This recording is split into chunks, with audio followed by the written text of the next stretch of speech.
Welcome to the Lighthouse podcast series. Lighthouse is a talent development program of FOTODOK where 10 emerging photographers have worked on a new project. My name is Jennifer Munslag and I am the moderator of this series. In this episode, we will talk to Monika Balu, who is an amazing artist and who invited another amazing artist to be with us in conversation, and that artist's name is Rein Jelle Terpstra. Thank you both for being here today. Thank you. We are going to talk about sense, listening, hearing, but most important also communication and how that has changed due to the pandemic.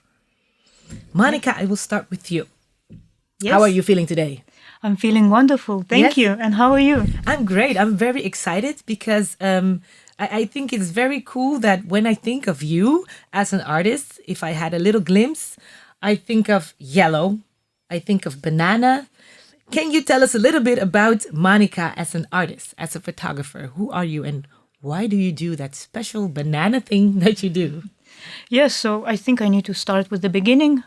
I was born 7 months with a hearing loss, and it took me quite some time to realize that I have it because I thought it's normal. The way I was born is my normal and it's different than other people's.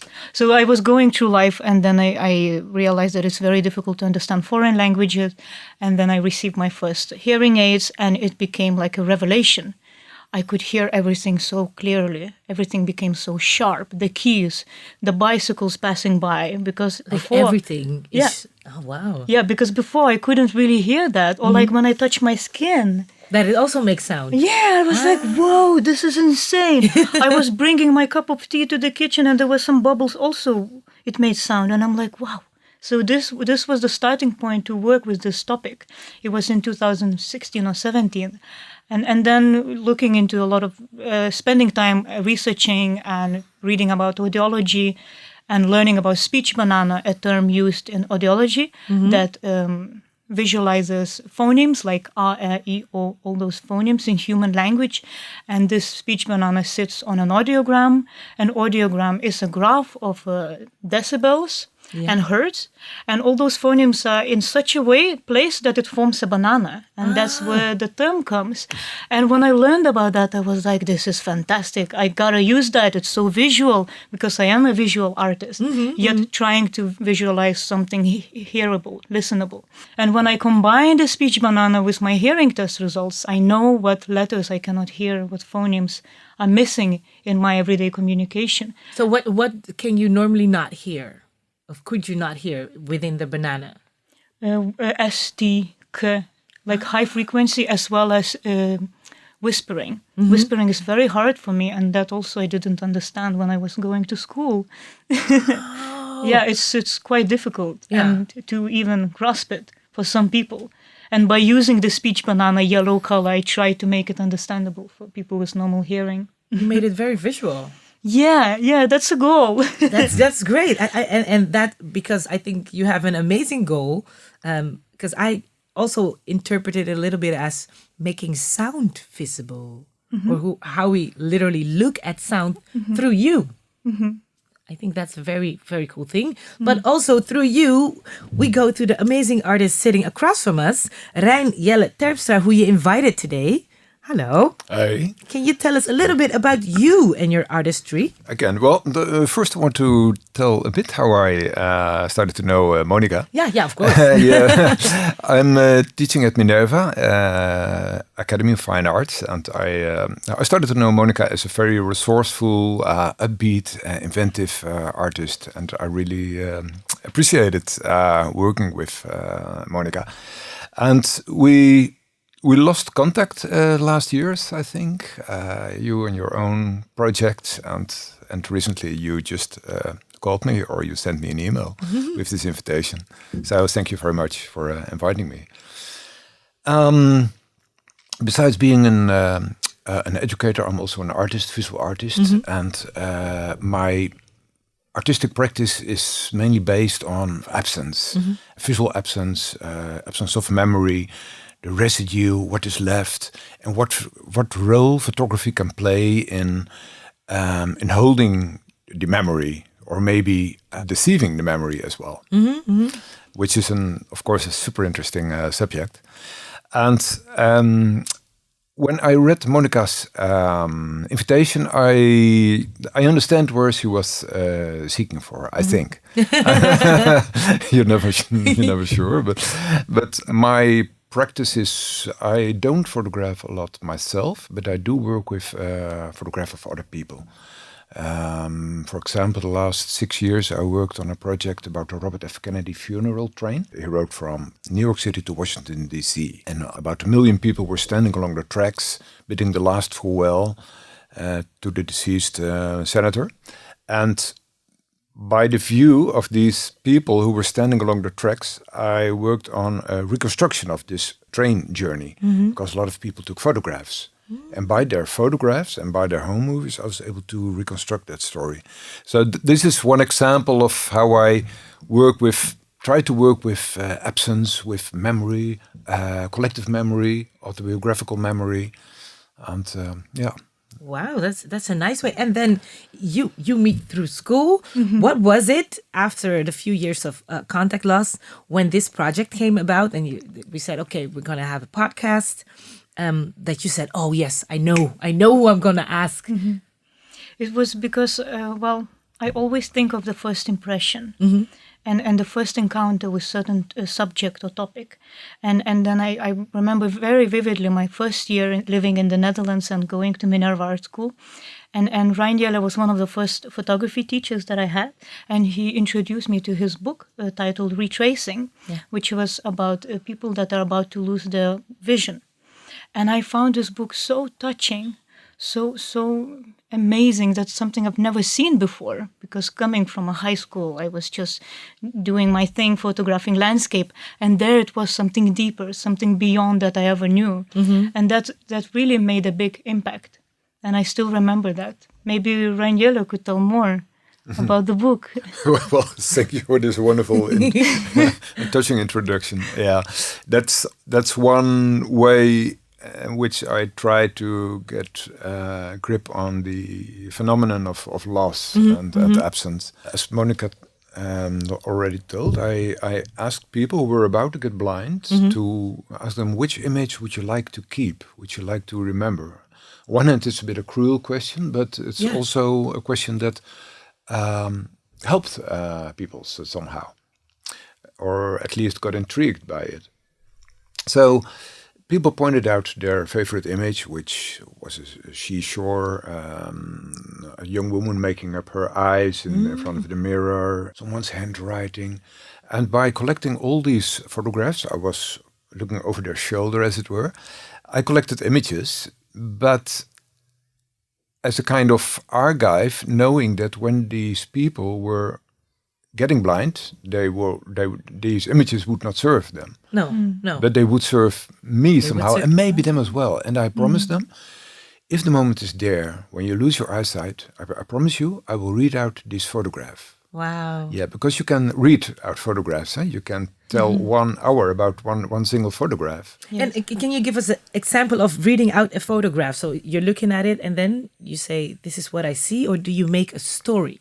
I would stick to the iconographic way, which means to purely describe what we see. So what can we tell something about the season of the year?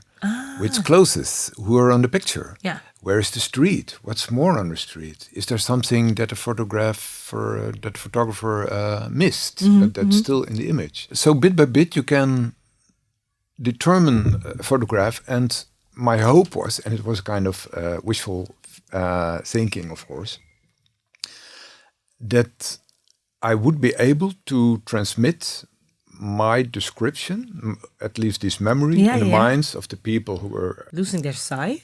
Right. Yeah. And then you would describe it for them. Yeah, as a way through language. Yeah. Make the memory come back or revive it. And the visuals, of course. And the they visuals, still will remember the visuals in the memory. Yeah, right. And that was one of my most intriguing, or the questions that most intrigued me. Were you able to do that? Well, the process is still ongoing. Oh, yeah, wow. because I'm so glad for all the participants. They all Still have sight? some kind of sight. Yeah, wow. which is great. Wow. Yeah, I didn't know that. Yeah. Yeah. Very interesting. Yeah. And then going from lost to gaining, because you were not aware of the fact that you didn't hear a certain percentage of sounds. And then you gained that. And it's like, I think for you as an artist, discovering a superpower, because then you hear the bubbles in your tea. Yeah. What did that do for you and your art? What did that do for you and your translation to vision? It empowered me. It freed me from restrictions of what photography could be. I thought, well, no one can stop me now. I have this. I have this amazing understanding of new sounds, and I want to share that with people so that people can appreciate what they don't normally notice. Can you give us an example of something you have created with this extra sound? Like, for instance, did you do something different in shoot, or you remember doing your first shoot after that, or first new project? Yeah, so actually that's not so photographic, but I recorded a sound that is beyond my hearing range, above 8,000 hertz. And then I used an open source software to translate it to visual, beautiful patterns. And then I printed it on organza, slightly transparent. Oh, yeah. And that was my way to try to not only make sound visible that I cannot perceive, but also tactile. Yeah. So I put this textile in a shape of a cylinder, and I allowed people to get inside of it.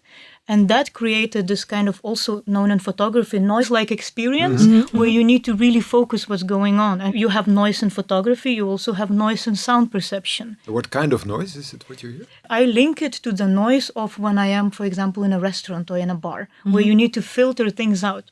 So when you are in that cylinder, it's the same thing. In front of you, there is this pattern of high-pitched sound, but in order for you to see the environment, you need to focus. So either I focus on the pattern, and I see it because it's still on organza, so that's see-through. Yeah. And if I want to go through that, I have to... Yeah, so I kind of translated how the camera lens operate. Yeah. The focus and... Yeah. So to look at and to look through at the same time, like sound maybe is, or photography maybe is. Yeah. So that was one of the attempts. And then another attempt was to work in a color darkroom, because as someone with bad ears, I rely on my vision exclusively. That's the only thing that matters, because these are not so good. And then in color lab, it's completely dark. Yeah, you don't see anything. There is no red light, like in black and white lab. There is nothing.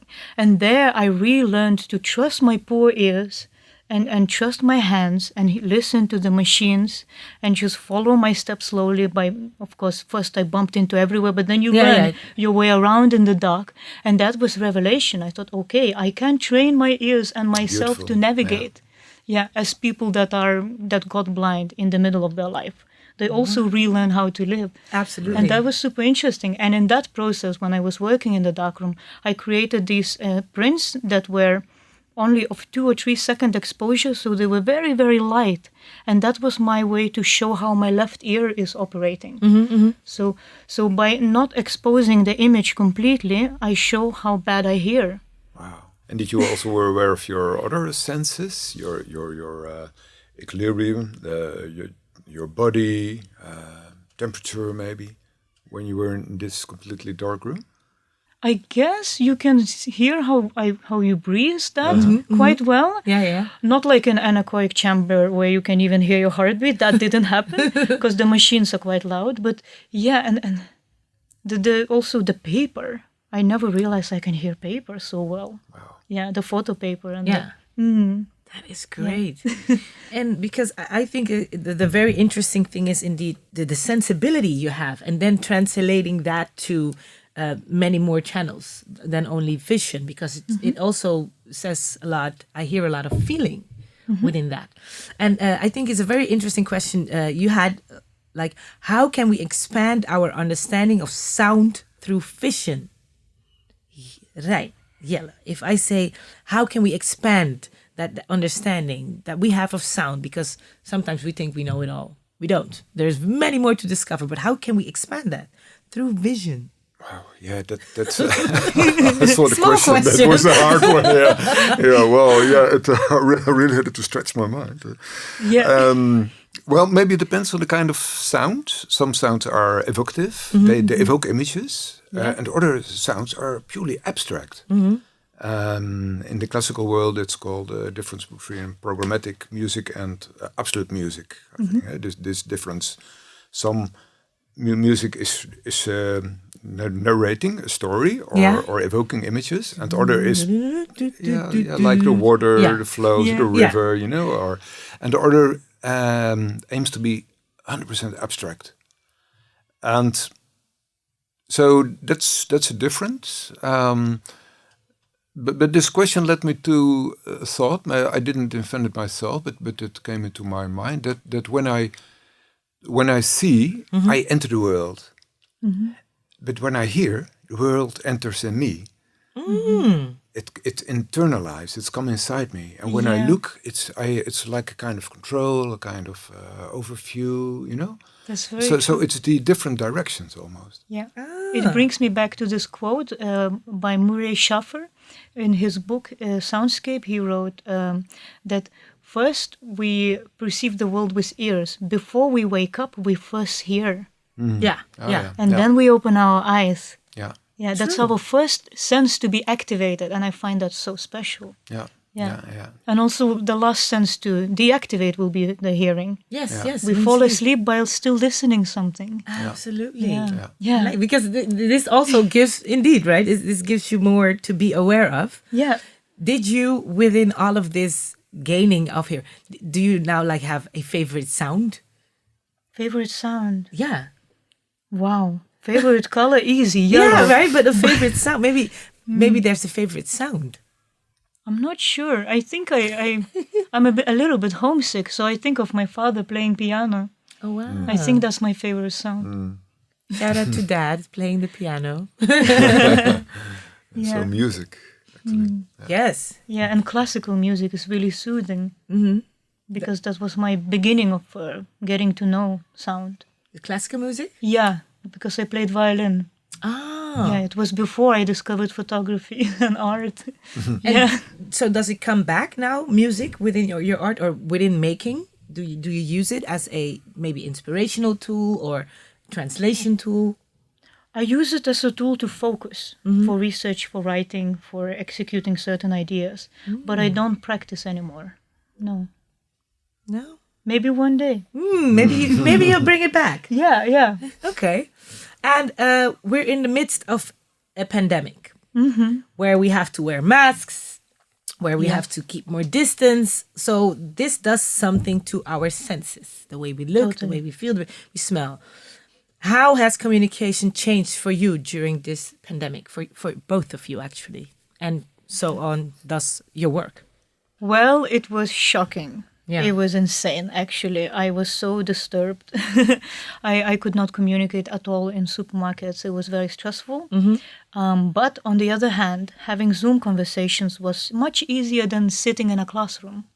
Yes? How come? Explain. Because the sound comes straight from the computer into your ears, into the headphones. It was perfect. Yeah, so there's no distance. Other... Yeah, no distance. And I realized that I understand people so much better. And I interviewed some people with hearing loss. They said the same thing. It's easier online. Because it's directly... It's direct, yeah. And for instance, within the supermarket, is it because of the masks also taking away... And the plexiglass barriers. Oh. Those are terrible. Yes? What is it about it? It's just, it makes a sound, it traps it. It tries to go around the plexiglass, but it doesn't reach my ears. Yeah. So the sound dissolves before it reaches your ears. I believe so. That was the most... Yeah, the key things I noticed. Yeah. And for you, Rein Jelle? Well, I was fascinated by this. I mean, terrible period, but also some fascinating things that, on one hand, as you were mentioning, we are losing senses, or we cannot use senses like touching or hugging, whatever, but also the screen, the plexiglass, the masks. So a lot of our senses are a bit muted somehow. But on the other hand, something new came into play.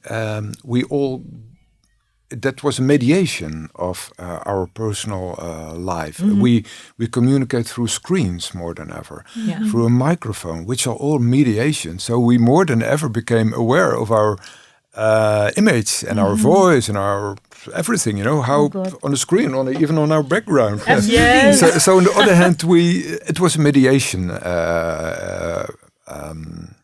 project as well. Yeah. And is it also because indeed, what for instance a mask does, it covers your mouth. So when I frown, you'll think that I'm mad easier than when I had my mask off, and maybe I'd smile and frown. So it also has a harsh way of communication because you have to be open more now. Like I'm smiling on the knees. Exaggeration. It feels as if the nice emotions are covered. So you have to do your best more, and the harsh emotions are easily displayed. Because somebody now perceives that's a crazy thing that we also I feel we kind of gained within this time. And it's so hard to capture the signals. Yeah, and I think that perhaps led to us being more kind to each other, because I noticed that I try to really, really smile through my mask, really nod and say thank you and all the nice things to people, because I know how hard it can be if someone is like emotionless and with a mask. But is there also something you gained from this? Because indeed, there's a lot of things we feel that are lost, that are trapped, that are hard. But I think it also brings new breeding ground for other ways of thinking. Yeah, true. As an educator, I was really worried, but also fascinated by how students on the Art Academy would deal with this. Yeah. And I wrote a text about the third and the second life of an artwork. The first life of our artwork is the real physical presence that we all were missing. Because students were showing their work in front of the camera. and it was a bit. But I challenged them to seek for the second life of an artwork, which is the duplicated one, the copied one, which is presented on the internet or in a publication or whatever. And in this transmission from the third and the second life, so to say, there are a lot of possibilities. You can make a digital tour through. So there is a translation possible of that, or a soundscape of a performance of, So there are possibilities, but it wasn't easy. But it doesn't have to be easy always, because sometimes... Yeah, limitations can empower you again. Yeah, I actually like a little bit of restrictions, because I think then I come up with so many solutions to do things. And in the end, it's freeing me rather than restricting. Yeah, so it's... Now, because now you have this box, and then you will find a way. Okay, but how do I work in this box, around this box, whatever? Find new ways within it. Yeah. I love that. I love that too. And is there, because for instance, within all these masks, you made this object. I'm not gonna call it an object. The cone, and for your face beak and topophones. Topophones. We don't have it here. We cannot show it. But if correct, if the people go online and they will search, they will definitely find it Immediately. It will be the first thing they see. Yes. Can you tell us a little bit about that? Yeah, the face beak and topophones is a mask that I created in order to reflect on how communication changed during the pandemic. And the plexiglass, I thought it's the enemy, let's use the PVC. And also I was researching a lot around plague and the influenza, Spanish flu, and how they dealt with it, what is the visual language used there, what are the photographs documenting the whole process. And this is where the beak comes from, inspired by the plague. Yeah. And there were also some pictures of women wearing these kind of PVC things.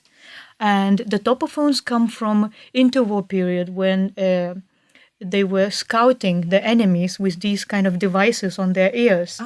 Yeah, so it's kind of an extension of your ear. Yeah, so you could hear better. Yeah, and I thought, let's try that. And it does work. Really? I mean, obviously, it simply expands your hearing. It's amazing. Your range. How it catches the sound. Only the fog is the problem, as you Yes. could see in my pictures. You in the pictures, and then I loved because you have the video and it has the anti-fog spray. Yes, and which how is to clean. completely useless. It's over there. I brought it. Beautiful. Yeah. But I like that indeed, as you went with it as an artist, also approaching it, but Yeah. also, especially as Monika, translating it to, okay, but this is what I found within it. Is that always how you work or would like to work? I think that's how I would like to work.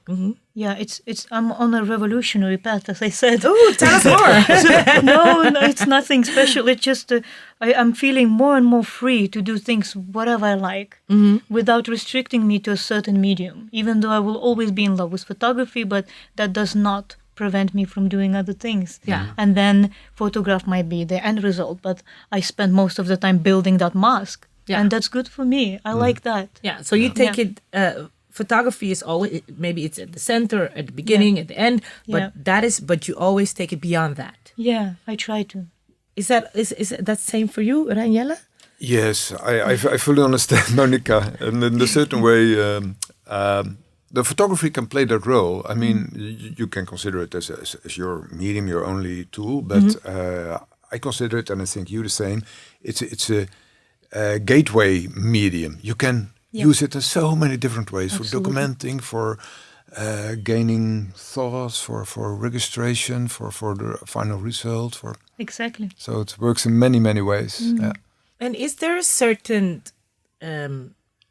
feel, a movement, a necessity you want to create with the audience that receives your makings? Yeah, in this specific project or in general? In general, In but general. we can start with this one, for Yeah, instance. I can start with in general. Maybe. I think I just want to indeed expand the way we perceive sounds and not to separate senses one from the other. They should work as unity together to help us communicate, to help us perceive the world and art. And I want them to be aware of that and also appreciate, of course, the insignificant sounds that for some can be a discovery Yeah, of their lifetime. like yeah. the skin, The sound skin of touch, which I wanted to share that I recorded it very close to a microphone, and it just sounded like sanding paper. It was so disappointing. Yeah, But for you, it was new. Yeah. And then you were like, okay, we're gonna record this, and Yeah. then it sounded okay. It's not that special as in the story is more effective than the sound. absolutely. But then again, it helps each other. Yeah. Right. And the story evokes and sound. Yeah, Yes, absolutely. And the idea of let's try it, because maybe before that you wouldn't have put your hand in front of a mic and stroked it to record the sound, right? yeah, right. That would have been something far more abstract than realizing, hey, I hear this. This is, I want to tape it, or I want to do something with it. Yeah. Yeah. I have another very nice question. What memories, Rein Jelle, are easier to keep, of an image or of sounds? They come in different ways, I think. When I would compare the memory of an image and of a sound, I would say the image of a sound appeals almost to other senses, like it's more immersive or touches other fields in my brain, maybe. Yeah. More emotional, maybe, more subjective. And when I memorize an image, there is another part starting to work, which is maybe a kind of curiosity. Where does that come from? Who was on that picture? When was that? When it was taken? So there is a kind of analytic or a curiosity thing coming in. Yeah, and with sound, it's just there. It's you don't have to. It's almost like when you see things, other parts of the brain start to work. And I remember a very short story. There was a moment in my life when I felt, wow, I'm so happy. I'm so terribly happy. How could I capture this moment? And then I recorded. I played some songs, some music, over and over again, with the hope that this sound, this music would Capture be that feeling. implemented in my brain and in my memory, that it was inseparable from that period. And that's how it And that works happened. indeed. Yeah, and Right? it was on a cassette, you know. Oh, wow. Oh, wow. And I knew when I put on that cassette, Yeah. something will come back. Yeah, and I kept it for special moments. Yeah. Wow. And have you listened to it again? Yes, it And works. did it It evoke works. the Absolutely. happiness?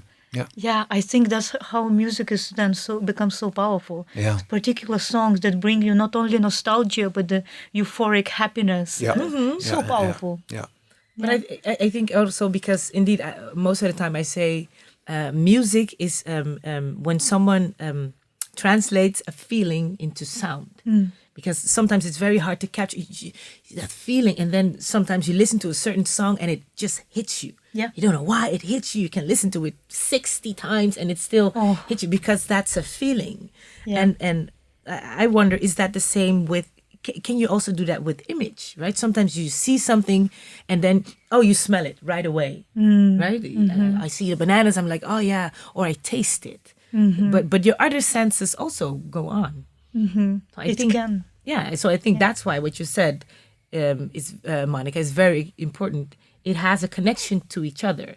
So we shouldn't separate them, but indeed keep connecting those. Yeah. And of course, for people with synesthesia, is a very, how do you say, automatic thing that it happens in their brain. You experience it by yourself? The No, synesthesia? I do not have synesthesia, but I read a few books on it, and it's just amazing. What's Wow. synesthesia? Synesthesia is when there are many different cases, but for example, when you hear sounds and then you see visual elements instead. Your brain reacting on sound creates images on top of the reality. On top of, so I see the sound that I hear, or it Yes. creates images. Exactly, you see specific colors. For example, Tuesday can be blue, Wednesday green. A specific letter can be hairy or not, and so on. Oh wow! that also, I mean that That's that is- mind-blowing. That is my because now I'm seeing a hairy R, and I'm like, but that's also something you want to capture in visual, in art. Because is there a need, like, okay, I see this, I know this, I feel this, so I want to share this. But is that why you make? Is that a reason why you make and share art? I would say so, yes. Yes, because I believe even without having synesthesia, we can find a way to expand the way we perceive the world and see it through different senses. So definitely. Absolutely. Yeah. We don't need to have synesthesia. Yeah. Just be open and think broader. Yeah, and there's also a kind of magical thinking somehow that which artist, that's the artist way. Yeah. To imagine things that maybe sometimes against better judgment, but we have to try it out. Yeah. If there's a feeling, a sound, a color, one thing, two, we should remember about you, the footprint Monika would like to leave. What would that be? I cannot say yellow banana. I cannot. But I think this is just a starting point. I love that. Okay, so indeed, we're just getting started. Yeah. But right now, are we in yellow banana? I think so. Totally. Yeah. Yeah. But let's not get too comfortable, because maybe it's gonna be Something else. Yeah. orange. Who knows? Yeah, because I really need to stop myself from using yellow color. It's becoming like an addiction. Obsession even. I think of a project, okay, let's use yellow, of course, yellow. You brought yellow objects with you here today. Yes. How come? How come? Because for the people that are listening, you brought a banana, which is yellow. You brought the washing gloves, which are yellow. I love to use them. The anti-fog spray. The wrapping is yellow. Yeah, and then But there's a red book. the book is a voice and articulation drill book. How to read clearly and how to speak. Because I'm interested in that, because I think because of my hearing, I do not speak very nicely. Yeah. So, and I wanted to test my mask, how it will sound through when I speak using the mask. And I want to use an excerpt from this book called a Rainbow Passage. It's a small paragraph that speech pathologists test human speech. Okay. And also respirators are being tested with the same passage. Can we get an example? Yeah, I think course, it's I somewhere love 120 something Oh my page. gosh. what's the difference, right? Yeah. Will it improve my speech right now, right away? Yeah, because I think I'm quite obsessed with trying to sound better than I am because I'm fighting the accent, I'm fighting the hearing loss. And that makes me very aware, especially nowadays during the pandemic. As you said, we hear ourselves all the time. Yes, we do, actually. Yeah. We're so confronted with... Here it is. It is.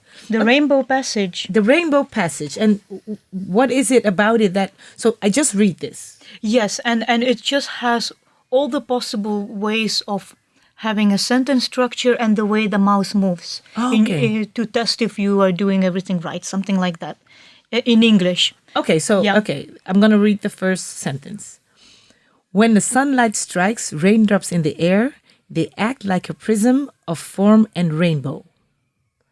And then they would say, no, articulate better or something. No, that they would just test how you read. Oh, okay. But they never, what I learned, they never check the first and last sentence, only everything in the middle. Okay, so what I just did was me in English. Yeah. Okay, the Rainbow Passage. And I think it's wonderful. It just explains how a rainbow exists in such a beautiful way.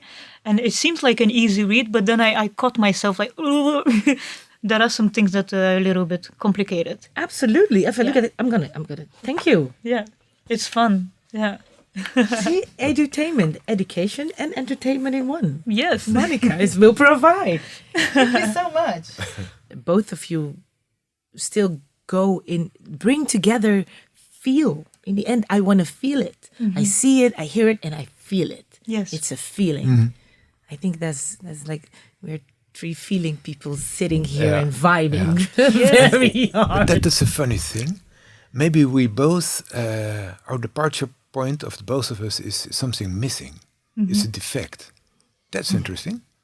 You with your hearing, and I with my eyes. I look only with one eye, and I was also always concerned about. I had many operations on my eyes and things like that. So maybe that's also a kind of thing, that there is a kind of pivotal sense where we have to deal with, or explore, or extend, or mutate, or something like that. I like that. Me too. I love that very much. Yeah. I'm going to thank you both for this very lovely conversation. For me, absolutely, this is absolutely a memory I'm keeping in feeling, hearing, and sight, for sure. I hope for you both also. But also for the people listening, thank you again. Monika Balu, I'm going to give you an applause because I'm very excited. Rein Jelle Terpstra also. And the people listening at home, thank you so much for tuning into the podcast series of Lighthouse. And if you would like to follow the process of these amazing emerging artists, please check the website FOTODOK.org/lighthouse. Thank you, and till next time. This podcast is made possible by all people who have donated through our For de Kunst crowdfunding, FOTODOK, Bankgiro Loterijfonds, Prins Bernhard Cultuurfonds, For Henna Foundation, ABN AMRO Cultuurfonds, Ventener van Vlissingen Fonds, and KF Heijn Fonds.